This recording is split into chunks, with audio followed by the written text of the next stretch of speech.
Hello, my name is Elizabeth Rector, and welcome to my version of It's Gonna Be a Thing. Okay, so, my friend, who's brilliant and hilarious, Ricky Anderson, came up with the idea of It's Gonna Be a Thing, where he shows you, the viewing audience, trends that are sure to be the next big thing. So, when I found out that I myself could make this video, I jumped all over it because I have something to share with you, the viewing audience. Okay, you ready for this? I don't know if you are. Are you ready? I don't know. I have really flexible eyebrows. Okay. Here it goes. I want you to think of the first thing that comes to your mind when I say this word. Are you ready? Okay. Pop-tart. Okay, so you're thinking to yourself, Pop-tart, that's a pastry. It's downstairs in my kitchen on the counter next to my toaster, and you take it out of a little blue box and the really annoyingly loud foil, and you put it in your toaster and you wait for it to pop up. Pop-tart, pop up. Yeah, I mean, if you're a human being and you live in America and you're around in the 90s, you probably know what a Pop-tart is, or you think you know. I'm here to share with you how I use the term Pop-tart. Okay, this is how I use it. If I have a friend or someone that I'm around and they are being absolutely ridiculous, if they're just being nuts, just crazy, I turn to them and I say, you know what, friend, person, neighbor, buddy, stranger, homeless person, whoever you are being a Pop-tart. See? Look at that. You can use it to describe someone's behavior. It's brilliant. Am I the first person to think of this? Yes, I am. So smart. Okay. So, here are a few examples of when you can use this phrase, you are being a Pop-tart. Here's some examples.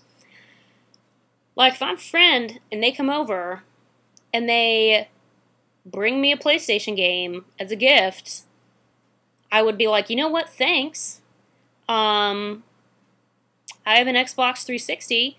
Thanks, though. It was really kind of you to get me a gift, but you know what? You are a Pop-tart. Because, I mean, what can you do with that? Nothing. Nothing.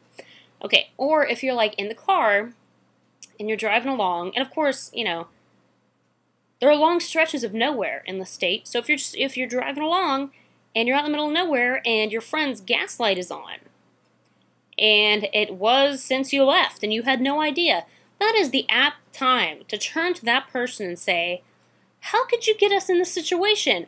How cheap are you? You're ridiculous. You're being a Pop-tart. Or, here's another example. If you're chatting up with a friend and you have something really important to say to them, and they're just like, la la la, and, you know, they just have that, like, blank stare on their face, and you can tell that they're thinking about the latest episode of House and not even listening to you. That's a great time to turn to them and say, you know what? I need you right now. Okay, moral support. Okay, it's not happening. You're being a Pop-tart. You're not listening to what I'm saying, Pop-tart.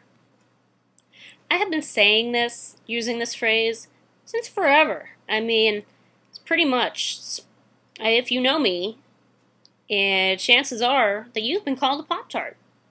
And whatever you're doing, you probably deserved it. So, I mean, another example, the Super Bowl. Man, when I was watching that, I stood up and I looked at Roethlisberger on my TV screen, and I yelled at him, you are being a freaking Pop-tart. Get your stuff together, okay? No. No, he didn't. No, they lost. We lost. Total Pop-tart, okay? Total Pop-tart. It's a great example. Okay, so now that you understand using the phrase, you're a Pop-tart, I'm going to delve a little bit deeper into it, okay? So not only can you call someone a Pop-tart for their behavior, you can also use the different flavors of Pop-tart to delineate just how bad their behavior is. So, for example, if someone's doing something just totally ridiculous, totally stupid, you hate it, you think they're just being nuts, right? You can say to them, you are such an icingless, sugar-free, non-fat, organic Pop-Tart right now, okay? I mean, who eats those kind of Pop-Tarts? Like, your grandma, that's who, and like gymnasts. No, nobody eats icingless Pop-Tarts. That's like absurd. Like, it just defeats the whole purpose. You might as well just go eat a box of grain. I don't know. Anyway, so not only are you calling them a Pop-Tart, which is, is pretty bad to begin with, but you're calling them the worst kind of Pop-Tart. So you're adding like a whole nother layer of like, dang, I don't condone. Whatever it is you're doing, you need to stop it immediately.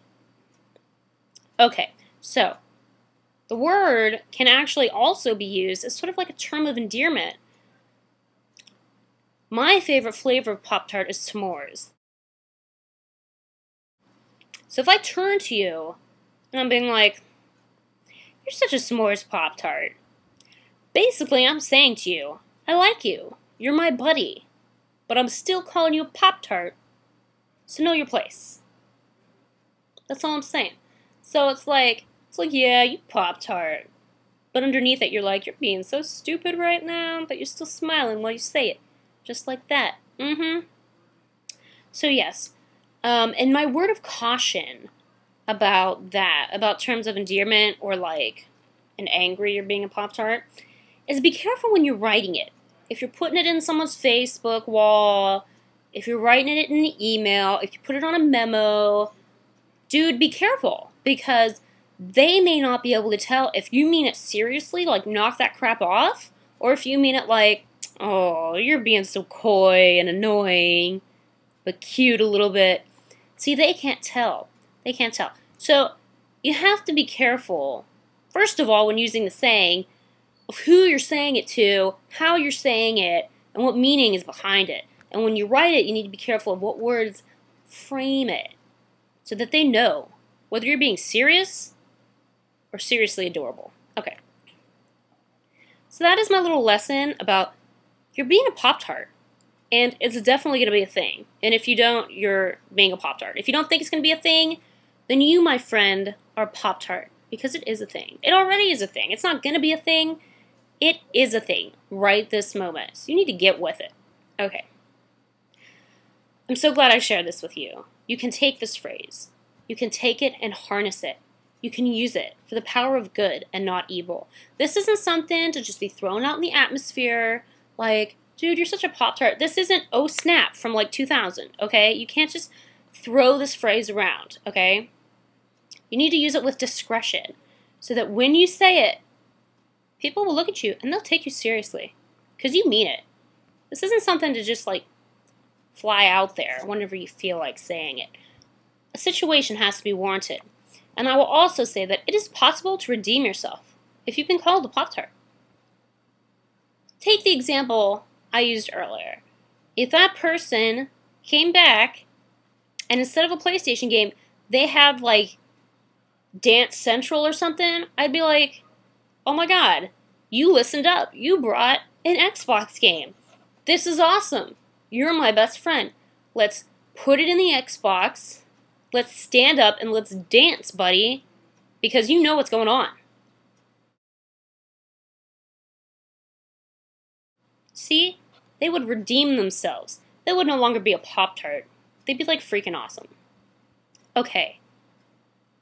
That is my beautiful and brilliant babbling about being a Pop-Tart, about using that phrase.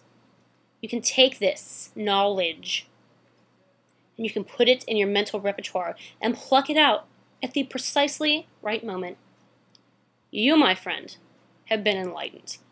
You may have thought that you were using the word Pop-Tart correctly, but in fact you were not.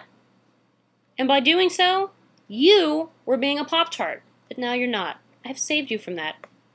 Have a nice day. Oh, and go watch Ricky's videos. They're hilarious.